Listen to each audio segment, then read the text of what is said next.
NEET परीक्षा विवाद और पेपर लीक के मुद्दे पर केंद्रीय शिक्षा मंत्री धर्मेंद्र प्रधान के इस्तीफे के बाद सियासत नए दौर में पहुंच गई है। कांग्रेस इसे युवाओं के संघर्ष और अपने आंदोलन की जीत बता रही है। राजस्थान में विरोध प्रदर्शन अब विजय मार्च में बदल चुका है। दूसरी ओर भाजपा इसे जवाबदेही और सुधार की प्रक्रिया का हिस्सा बता रही है। ऐसे में लड़ाई अब सिर्फ इस्तीफे की नहीं बल्कि उसके राजनीतिक नैरेटिव की भी है। देखिए स्पेशल रिपोर्ट।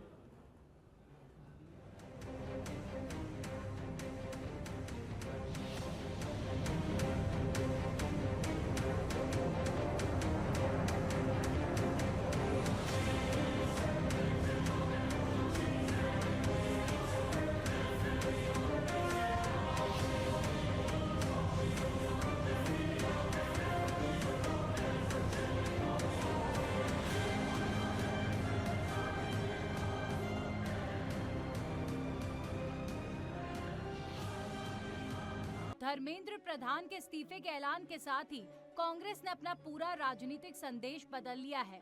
बात 25 जुलाई की है, जब नीट पेपर लीक के खिलाफ विरोध प्रदर्शन चरम पर था। मानो शिक्षा व्यवस्था में बदलाव की कोई क्रांति आ गई हो। राजधानी दिल्ली समेत पूरे देश में केंद्रीय शिक्षा मंत्री धर्मेंद्र प्रधान के इस्तीफे की गूंज उठने लगी थी। सालों से बड़े मुद्दों की तलाश में बैठी कांग्रेस भी इस लड़ाई में युवाओं के साथ कदम से कदम मिलाकर चल रही थी।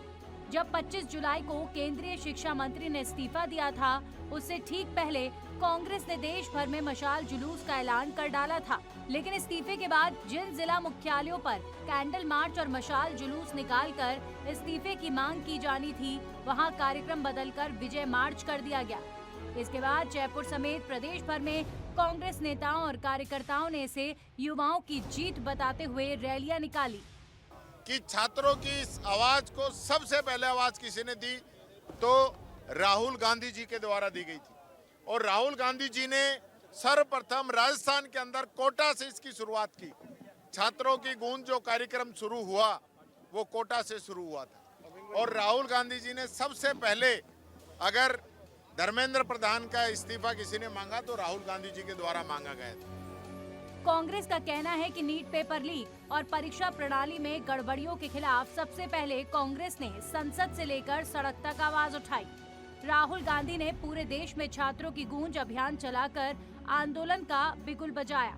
पार्टी का दावा है कि लगातार आंदोलन, संसद में सरकार की घेराबंदी और देश भर में हुए विरोध प्रदर्शनों का दबाव ही इस फैसले की वजह बना। अब कांग्रेस इस पूरे घटनाक्रम को युवाओं के भरोसे और विपक्ष की प्रभावी भूमिका से जोड़कर पेश कर रही है। राजनीतिक विश्लेषकों की नजर में कांग्रेस सिर्फ एक मंत्री के इस्तीफे का जश्न नहीं मना रही, बल्कि युवाओं के बीच कांग्रेस ये संदेश स्थापित करना चाहती है कि विपक्ष के दबाव से सरकार को फैसला लेना पड़ा। 2029 की राजनीति को देखते हुए कांग्रेस बेरोजगारी, भर्ती परीक्षाओं और पेपर लीक जैसे मुद्दों पर खुद को युवाओं की सबसे मुखर आवाज के रूप में स्थापित करने की कोशिश कर रही है। यानी ये लड़ाई सिर्फ एक इस्तीफे की नहीं बल्कि राजनीतिक विश्वसनीयता हासिल करने की भी है। धर्मेंद्र प्रधान का इस्तीफा इसका सॉल्यूशन नहीं है।